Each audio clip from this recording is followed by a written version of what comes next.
नमस्कार साथियों, मैं हूं राकेश। स्वागत करता हूं एक और नए वीडियो में। साथियों, आज हम बात करने वाले हैं कोल्ड स्टोरेज बिजनेस के बारे में। ये वीडियो बहुत ही खास होने वाला है आप लोगों के लिए, तो इस वीडियो को कंप्लीट देखिएगा ताकि आप हर एक पॉइंट को अच्छे से समझ पाएंगे।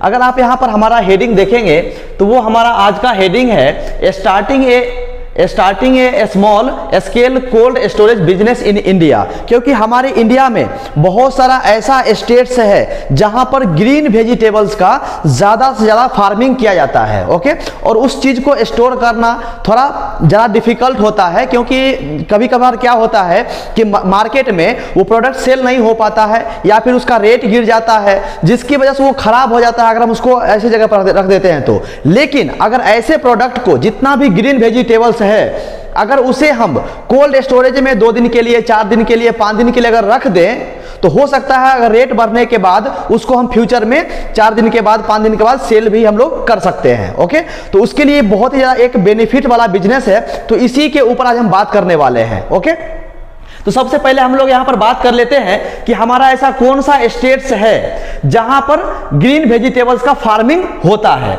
सबसे पहले अगर हम लोग यहां पर देखेंगे तो 1 नंबर पे जो है वेस्ट बंगाल है, उसके बाद दूसरा अगर देखेंगे तो उत्तर प्रदेश है, तीसरा है यहां पर मध्य प्रदेश, चौथा देखेंगे तो पंजाब है, पांचवा तमिलनाडु है, छठा है कर्नाटका और सातवां अगर देखेंगे यहां पर उड़ीसा है, और उसके बाद 8 नंबर है आंध्र प्रदेश, 9 है बिहार और 10 नंबर है महाराष्ट्र। जो ऐसे 10 स्टेट्स हैं जहां पर ज्यादा से ज्यादा ग्रीन वेजिटेबल्स का फार्मिंग की जाती है। और इस चीज को स्टोर करना एक अपने आप में बहुत बड़ा टास्क होता है, क्योंकि बहुत सारे लोग ऐसे होंगे, बहुत सारे व्यूअर्स ऐसे होंगे जो ग्रीन वेजिटेबल्स को मार्केट में सेल करने के लिए गए होंगे, लेकिन कोई कारणवश वो सेल नहीं हुआ होगा। तो हो सकता है उसको कहीं मार्केट में फेंक करके आ गया या फिर उसको रखे रखे वो खराब हो गया। तो ऐसी जो है कॉमन एक चीज है, कॉमन ये चीज है जो हर एक लोग, जो खासकर फार्मर है, वो फेसिंग करते ही है। तो आज का हमारा टॉपिक इसी चीज के ऊपर है कि कैसे हम इस ग्रीन वेजिटेबल्स को कोल्ड स्टोरेज में डाल करके उसको हम दोबारा रीसेल कर सकते हैं अच्छे रेट पर। ओके, तो सबसे पहले हम लोग यहां पर बात करने वाले हैं कि हम इसको कैसे स्टार्टअप करेंगे। इस कोल्ड स्टोरेज फार्मिंग बिजनेस को स्टार्ट करने में कितना लैंड का रिक्वायरमेंट होगा, कौन कौन सा कंपोनेंट यूज होगा, उसके लिए हमें कितना बजट बनाना पड़ेगा या फिर कितना हमें कॉस्टिंग आने वाली है, और हमें जो है कितना मैट्रिक टन्स का कोल्ड स्टोरेज लगाना चाहिए। ओके, ये तो इस वीडियो में ये सारे टॉपिक को हम लोग कवर करने वाले हैं, तो इस वीडियो को पूरा देखिएगा ताकि आप हर एक पॉइंट को अच्छे से समझ पाएंगे। और जो खासकर इस बिजनेस को करना चाहते हैं उनके लिए ये बहुत ही ज्यादा इंपॉर्टेंट टॉपिक है। ओके, तो यहां पर जो है सबसे पहले हम लोग यहां पर बात करेंगे लैंड रिक्वायरमेंट के बारे में, क्योंकि एक मेजर पार्ट होता है लैंड का रिक्वायरमेंट। क्योंकि जो आपका मंडी होगा, जहां पर सब्जी मंडी होता है, हर एक मार्केट में होता है, तो वहां पर जो है गांव से जितने भी लोग होते हैं, फार्मर लोग, वो ग्रीन वेजिटेबल्स को ले जाकर के मार्केट में सेल करते हैं, मंडी में जाकर के। तो ये बिजनेस जो है आपको मंडी के पास ही इसको इंस्टॉल करना है, मंडी के पास ही लगाना है, ताकि मंडी में जो दिन भर सेल होगा सो होगा, या फिर जो सेल नहीं हुआ, जो इंटरेस्टेड फार्मर होंगे कि चलो ठीक है इसको उठा करके हम लोग कोल्ड स्टोरेज में डाल देंगे, तो वैसे वहां पर अगर लगाते हैं तो आपको बहुत ज्यादा बेनिफिट मिलने वाला है। ओके, तो सबसे पहले हम लोग यहां पर बात करने वाले हैं लैंड रिक्वायरमेंट के बारे में कि हमें कितना मैट्रिक टन्स के लिए कितना लैंड का रिक्वायरमेंट होगा। ओके, तो सबसे पहले अगर देखेंगे मिनिमम, अगर आप जो है 5 मैट्रिक टन से लेकर के 20 मैट्रिक टन कैपेसिटी का अगर आप प्लांट लगाते हैं, ऐसा समझिए अगर आप 5 मैट्रिक टन का ही प्लांट लगाते हैं तो उसके लिए जो है तकरीबन 1000 स्क्वायर फीट का लैंड का रिक्वायरमेंट होगा। अगर आप 20 मैट्रिक टन कैपेसिटी का अगर प्लांट लगाते हैं तो उसके लिए जो है अप्रोक्सीमेट आपको 2000 से लेकर के 3000 स्क्वायर फीट का एरिया आपको लगने वाला है। ओके, ये बेसिक चीज हो गया।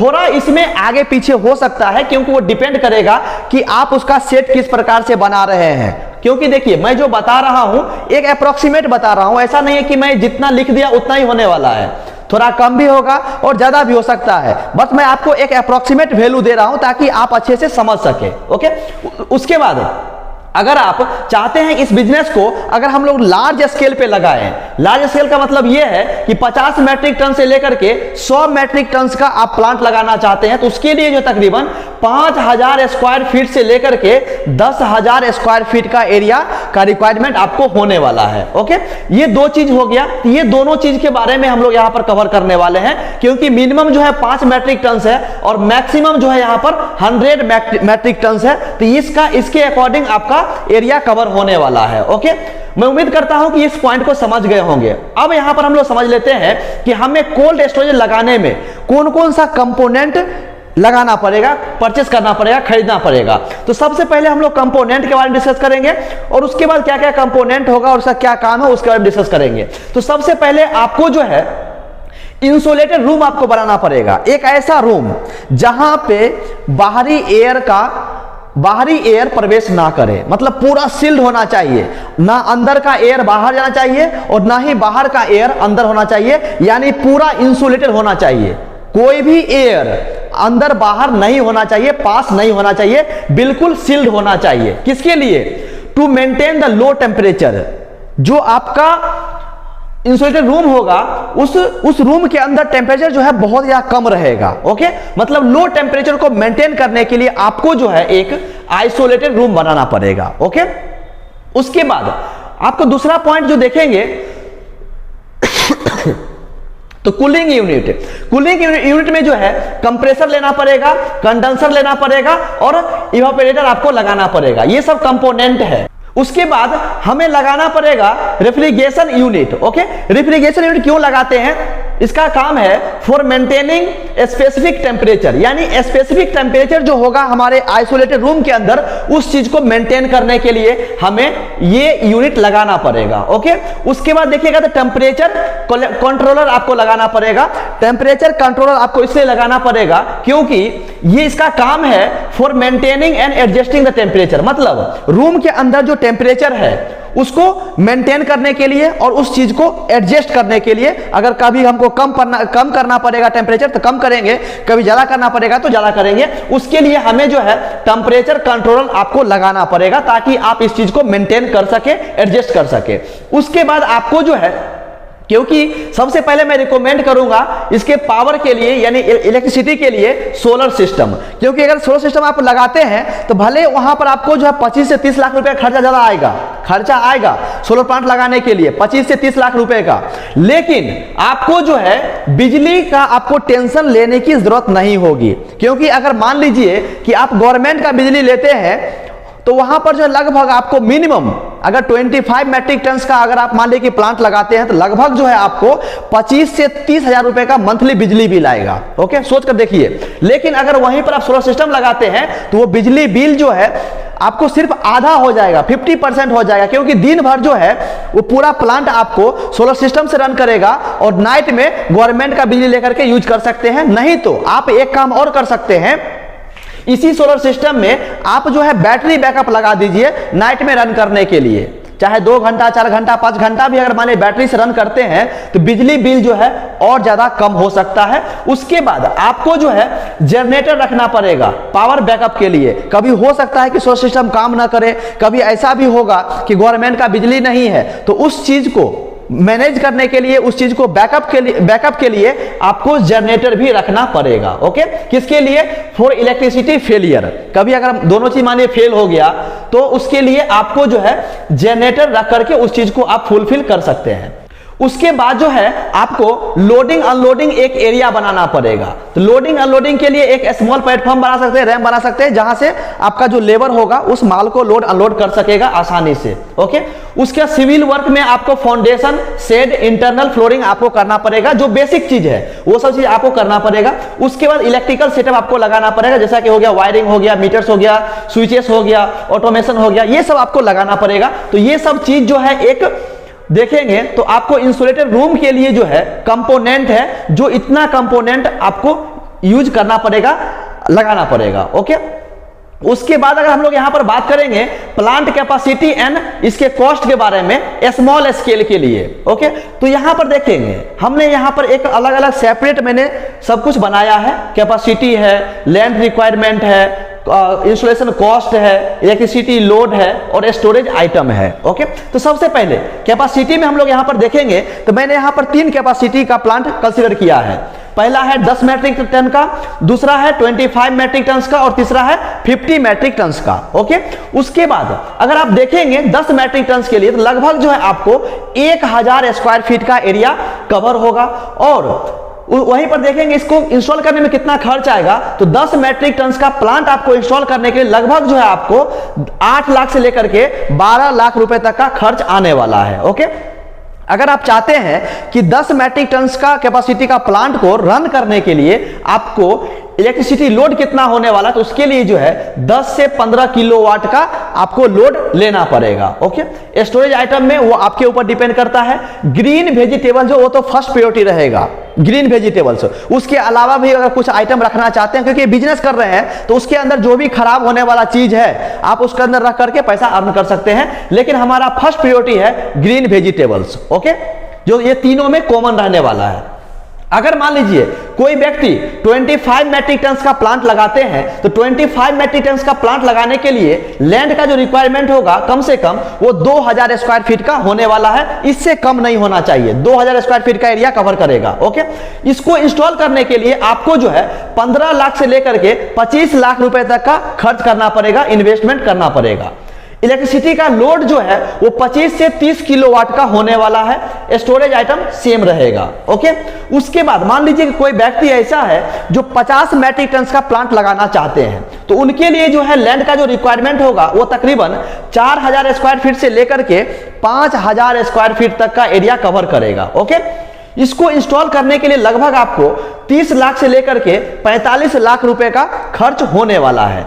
इलेक्ट्रिसिटी लोड देखेंगे तो वो 40 किलोवाट से लेकर के 50 किलोवाट तक का लोड आपको लेना पड़ेगा। ओके, स्टोरेज आइटम सेम रहने वाला है। अब यहां पर एक चीज समझिए कि मैंने आपको यहां पर 3 चीज बताया, 10 मैट्रिक टन का प्लांट, 25 मैट्रिक टन का प्लांट और 50 मैट्रिक टन का प्लांट। तो मैं यहां पर क्या करने वाला हूं कि इसका जो मीडियम है 25 मैट्रिक टन का प्लांट वो मैं कंसीडर करके आपको एग्जांपल के तौर पे बताऊंगा कि यदि आप 25 मैट्रिक टन का प्लांट लगाते हैं तो उससे जो है आपको कितना प्रॉफिट होने वाला है, कितना रेवेन्यू प्राप्त होने वाला है। ओके, अब यहां पर समझिए कि हमें मैं यहां पर कंसीडर कर रहा हूं क्या, 25 मैट्रिक टन का प्लांट। ओके, ताकि दोनों चीज कवर हो जाएगा।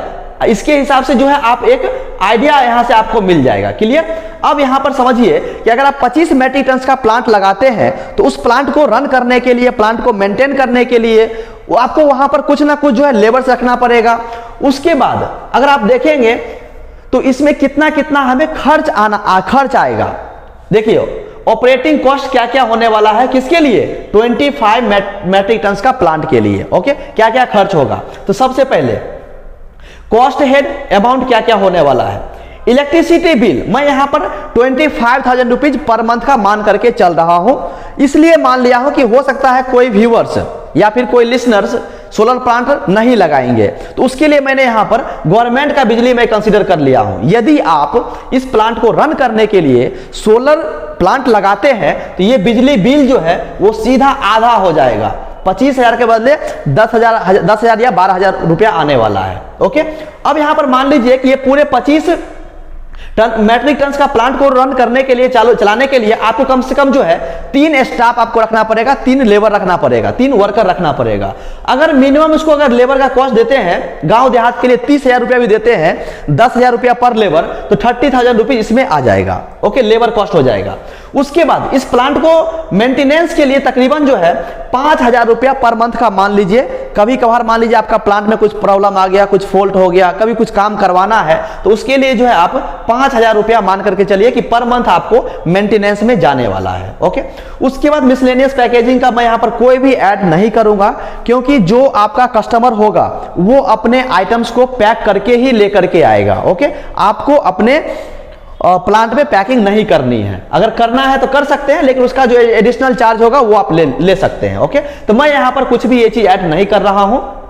अगर हम लोग देखेंगे कि इसमें टोटल कितना कॉस्ट आएगा, ऑपरेटिंग कॉस्ट कितना आने वाला है पूरे 1 महीने का, तो देखेंगे टोटल कॉस्ट लगभग जो है आपको 60,000 रुपया पर मंथ खर्च होने वाला है पूरे 25 मैट्रिक टन का प्लांट को रन करने के लिए। ओके, ये तो हो गया पूरा हमारा कॉस्ट, एक्सपेंसेस हो गया। अब यहां पर समझिए कि हमें इससे कितना इनकम होने वाला है और कितना हमें नेट प्रॉफिट होने वाला है, दोनों चीज को समझेंगे। मान लीजिए यहां पर कि यदि आप पर किलो के हिसाब से जो है रेट 0.5 रुपीज पर केजी के हिसाब से अगर आप रेट रखते हैं तो यहां पर मिनिमम मैं मान कर चलूंगा, ज्यादा बिल्कुल भी नहीं मानूंगा। ज्यादा तो आपके ऊपर डिपेंड करेगा कि आप 1 रुपया भी ले सकते हैं, 2 रुपया भी ले सकते हैं, डिपेंड करेगा कि आप कौन सा आइटम रख रहे हैं और कितना दिन के लिए रख रहे हैं। अगर मान लीजिए ज्यादा दिन के लिए रखेंगे तो 0.5 रुपीज सफिशियंट है, लेकिन अगर आप 1 दिन के लिए रखते हैं, 2 दिन के लिए रखते हैं तो वहां पर आप पैसा बढ़ा करके भी ले सकते हैं, वो आपके ऊपर डिपेंड करेगा। क्लियर? तो यहां पर जो है मैं रेंट पर डे का 0.5 रुपीज पर केजी कंसीडर करूंगा। ओके, यहां तक तो समझ गए होंगे। अब यहां पर मान लीजिए कि आपने रेट ये फिक्स कर लिया, तो स्टोरेज से कितना इनकम होगा। तो जैसा कि मैंने आपको पहले बताया कि जो हमारा प्लांट है वो 25 मैट्रिक टन का प्लांट है। तो जैसा कि हम लोग जानते हैं कि 25 इंटू 1000 करेंगे तो 25,000 केजीस निकल करके आएगा। लेकिन यहां पर समझने वाली बात यह है कि यदि आपका प्लांट 25,000 केजीस का है तो उतना माल कभी भी नहीं रहेगा। भले आप प्लांट लगा रहे हैं 25,000 केजी का, हाँ कभी हो भी सकता है, कभी नहीं भी होगा।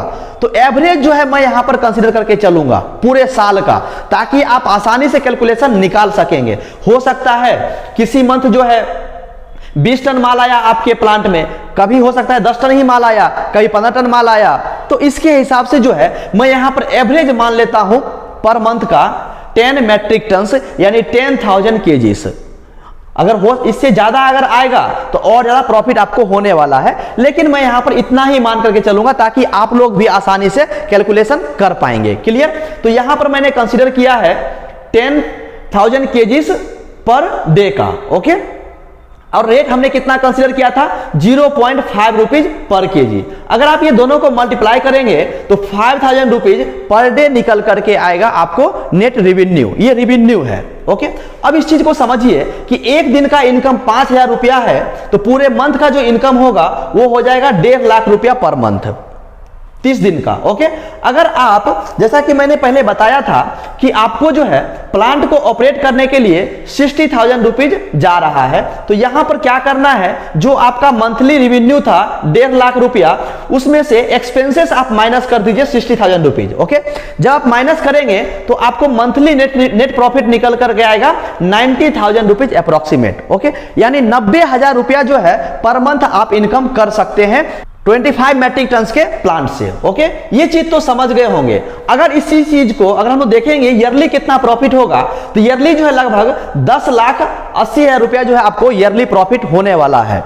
अब यहां पर देखिए समझने वाली बात यह है कि यहां पर अगर आपका मान लीजिए कि सालों भर वहां पर एग्रीकल्चर होती है, खेती होती है, ग्रीन वेजिटेबल्स होती है, मार्केट बहुत बड़ा है, ज्यादा वहां पर लोग आते हैं सेल करने के लिए, तो ये आपके लिए बहुत ही अच्छा अपॉर्चुनिटी है और बहुत ही अच्छा बिजनेस है, अच्छा खासा इनकम कर सकते हैं। अगर मान लीजिए ना अगर 10,000 नहीं आ रहा है, मैं मान लिया था 10,000 नहीं आ रहा है, 5,000 ही आ रहा है, तो 2,500 रुपया पर डे का हो गया ना। लेकिन आपको मंथली जो है बैठे बैठे कितना आएगा 45,000 रुपीज पर मंथ बैठे बैठे आ जाएगा आराम से। तो इसमें लॉसेस का कोई ये है ही नहीं, लॉस आपको होगा ही नहीं। ओके, अब यहां पर समझ लेते हैं कि हमें इस प्लांट को लगाने के लिए कौन कौन सा डॉक्यूमेंट्स का रिक्वायरमेंट होगी।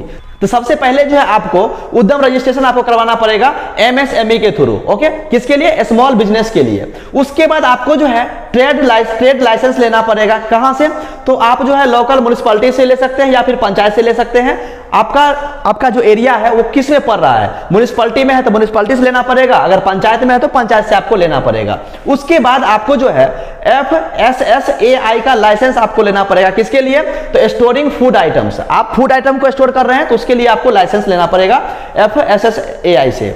उसके बाद आपको जो है इलेक्ट्रिसिटी कनेक्शन लेना पड़ेगा। किसके लिए? तो कॉमर्शियल मीटर लगा करके आपको लेना पड़ेगा। बिजली के लिए आपको जो है वहां पर कॉमर्शियल मीटर लगाना पड़ेगा, क्योंकि जो प्लांट लगाए हैं वहां पर हेवी इक्विपमेंट्स रन होने वाले हैं, इसलिए आपको कॉमर्शियल मीटर वहां पर लगाना पड़ेगा। ओके, उसके बाद देखेंगे एनओसी जो है पॉल्यूशन बोर्ड से आपको लेना पड़ेगा, वो डिपेंड करेगा कैपेसिटी के ऊपर। ओके, उसके बाद जीएसटी रजिस्ट्रेशन आपको लेना पड़ेगा, क्योंकि अगर आप मान लीजिए कि सालाना अगर 20 लाख से ज्यादा टर्नओवर करते हैं तो आपको जीएसटी नंबर रिक्वायर्ड होगा। अगर इससे कम है तो फिर आप नहीं भी लीजिएगा तो चलेगा। उसके बाद बैंक लोन भी आपको आराम से मिल जाएगा ये सब स्कीम के थ्रू। और उसका लीज ऑनरशिप आपको प्रूफ देना पड़ेगा, जो भी आपका लैंड है लीज पे ले रहे हैं तो लीज डॉक्यूमेंट देना पड़ेगा, या फिर आपका खुद का है तो आपको वहां पर ऑनरशिप डॉक्यूमेंट देना पड़ेगा, ये सब चीज के लिए। ओके, वहीं पर अगर हम लोग सब्सिडी के बारे में बात करेंगे तो आपको जो है ये काम करने के लिए लगभग 35% से लेकर के 50% आपको सब्सिडी भी गवर्नमेंट के थ्रू मिल जाएगा।